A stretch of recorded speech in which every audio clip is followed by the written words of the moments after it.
Mr. Carlisle Berger, you know, he was in the commentary booth with us before, going on and really changing the game for the Vultures. Down 16-8 at halftime. Vultures finishing with a flourish, finishing 24-20. Berger, what was the difference when you went onto the field? Tell us, what did you say to the boys? How were you able to influence them to really up their game and get back into this one?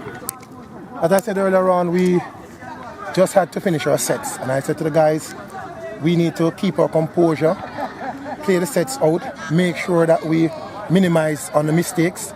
And if we can minimize on our mistakes and play our sets, then we'll be far more effective. So what we did basically, we did ones, twos, hitting ups, basically making the GC Foster players move to one side of the field. Then we use our backs, distributed the ball on the outside. The wingers were easy tries for the wingers. You know, so what we did was kept our composure. We saw there where the Vultures probably scored maybe 3 tries on your left coming down, go down the pitch. So certainly that was a targeted area there. So a job well done there. But what do you think about the defense of your team? GC were only able to score 1 try in the 40 minutes in the second half. What was the difference on defense? Well, we stepped up in terms of defense. We realized that in terms of the ruck areas, players were beating us around the ruck areas. So we got our A and B defenders, you know, properly set on the field so that we could at least protect the ruck area. Once we protected the ruck area, then they were trying to move on the flanks. Really and truly, we were a bit stronger out on the flanks, so we were able to shut them down quickly. As a result of which, we were able to contain them to about maybe in the 3rd or 4th set, we were able to get back the ball and really make some very good plays of it. Well, one of the things that I found intriguing for the first students is that in the second 40 minutes, in the second half, I did not see once where GC in exiting their own half.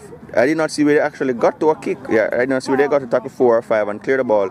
You know, they kept passing the ball, and you know, a lot of errors resulted with Vauxhall capitalizing.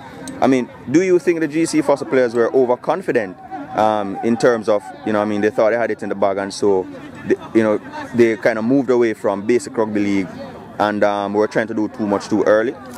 Not just overconfidence, that was a factor, but another factor that I thought that, you know, was settling into the GC Foster was that there was no leadership. There was no defined leadership on the field for these GC Foster.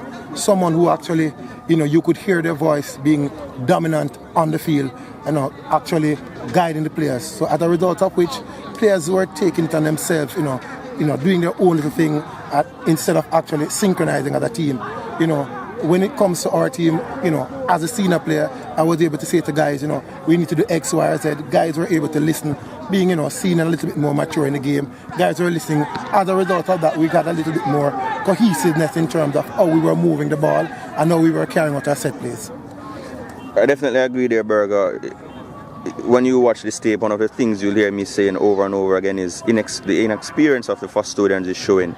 But I thought as well there for the Vultures, there are a couple of times when you guys could have gone for the 2 points when the game was tied, but you guys chose to go for the 6. I mean, was that the intent of the senior guys, or was it just players tapping on going or kicking to touch before you guys made a decision? Before we made a decision, players actually tapped and go or kicked to touch, because actually when the score was 20-all, one of the decisions that was made that we would have, you know, kick for goal basically, so that we could at least end with the points. So, but, you know, players got a bit, you know, hurried and tried to, you know, be heroes. You know, it happens in a game, you know. But we quickly settled. Decision proved to be good because we were able to score the 4 points from that. Yeah, certainly a good victory there. With this win, the Vultures have all but sewn up, you know, the regular season crown. I mean, dethroning in the Sharks from last year, having the best record right now. You guys have the Sharks next week. You have only lost 1 game. They have lost 3. GC Foster have now lost 2 games. But your goal point average is certainly much higher than GC Foster. What can the fans expect next week in your encounter against the Sharks? We are never a team to win by goal average. We always want to win in terms of the points. So we are going all out for the Sharks next week. It's one of our teams that we have had a long history in terms of, you know, that rivalry in terms of fierce tackling, good running, good set plays. You know, we know that the Sharks is a very technical team, very skilled in terms of their plays, and we know that they're not going to just lay down and just offer us the championship. They are going to give it their all, and we're definitely going to give it our all. So we are expecting a great game. So we are asking the fans to come out and experience, almost like a rugby league carnival type of setting. Sharks versus Vauxhall. It's almost like a grand finale. All right, thank you, Burger, for your insightful analysis right there. And we'll see you next week at the Shark Den in Duina Park when the national champions, Vauxhall Vultures, who today put 1 foot closer really to claiming the regular season crown, will face the Duina Park Red Sharks in what should be another good game. Thank you again, Burger. Thank you, sir.